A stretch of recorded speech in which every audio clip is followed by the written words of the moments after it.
jaribu, na ambacho tunakiona kinaendelea katika hichi kitabu cha Mwanzo, kwamba Roho wa Mungu yuko juu ya huo uso wa maji, vitu havieleweki, lakini akaendeleza pale mbele. Biblia inasema Mungu na akasema iwe nuru. Bwana Yesu asifiwe.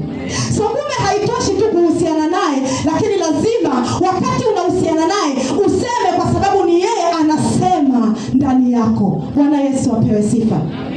Tumesoma kule kwenye Wakorintho pale mwanzoni, amesema kwamba jaribu lolote linalo mlango wa kufanya nini? Wa kutokea. Kama linalo mlango wa kutokea, litatoka lenyewe.